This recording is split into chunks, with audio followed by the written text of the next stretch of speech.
Ushobora kuba warigeze ugirwa inama ikakugirira akamaro, ukabona hari ikintu gihindutse mu buzima bwawe kubera iyo nama wagiriwe.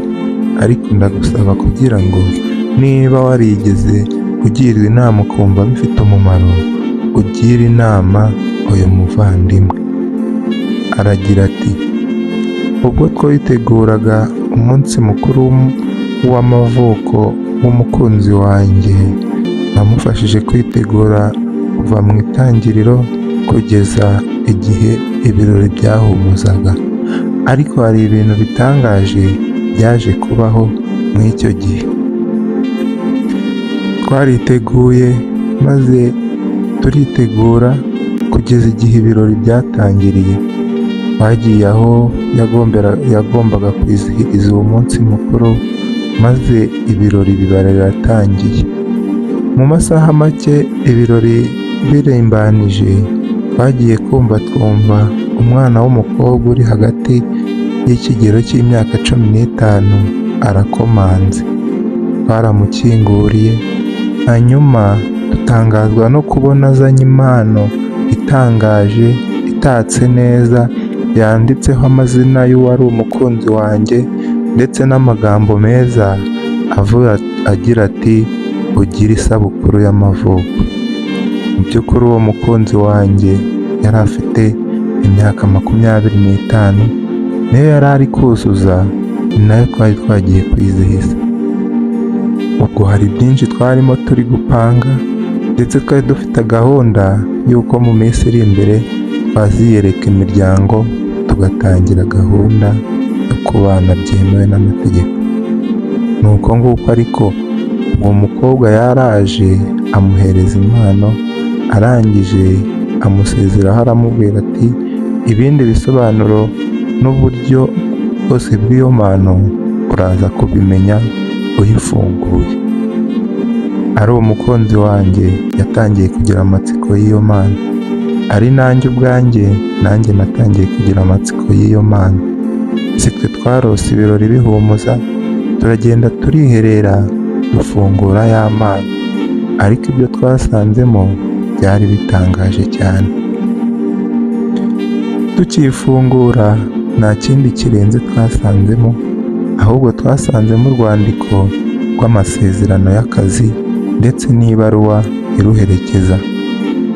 Iyo baruwa yaragiraga iti: mwohereje amasezerano y'akazi kandi nizeye ko ako kazi kagendanye n'inzozi zawe.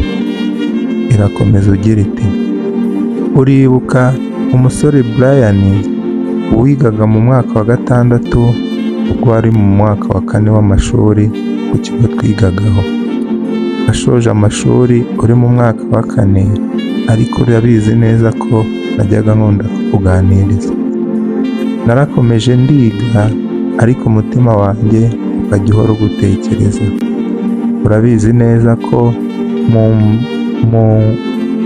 muri social media zawe nkunda kukwandikira, gusa nta jambo rikomeye njya nkubwira kuko nanjye nari nyiri guhiga ubuzima.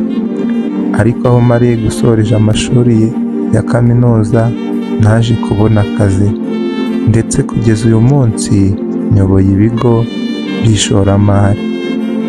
Ubwo rero nabonye umwanya ukomeye uhwanye n'inzozi zawe, numva ko ngomba kuwuguhamo nka gift cyangwa impano ku munsi mukuru w'amavuko yawe. Arakomeza ati: nk'iyo mpano nguhaye, urasabwa kuzuza ibisabwa kugira ngo utangire akazi mu minsi itarenze 5 niba ubyemera.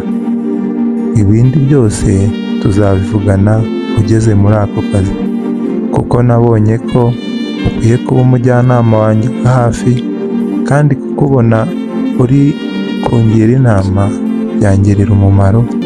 Ubundi ibindi tuzabimenya wakagezemo. Tukimara gusoma iyo baruwa, twese twaguye mu kantu, twese twaguye mu majuni, turebana mu maso, ariko ntihagire ikintu uwo ari we wese avuga. Icyakurikiyeho ni iki?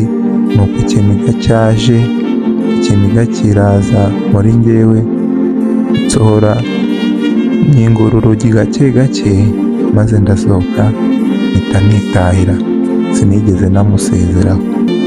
Mu by'ukuri icyo mbasaba abantu mwese munkurikiye cyangwa se muri kumva ibi byambayeho, kuko njyewe hari igihe numvaga ari nk'ikinamico, mbese nijoro naraye mbitekerezaho nkumva ni nk'ikinamico cyambayeho.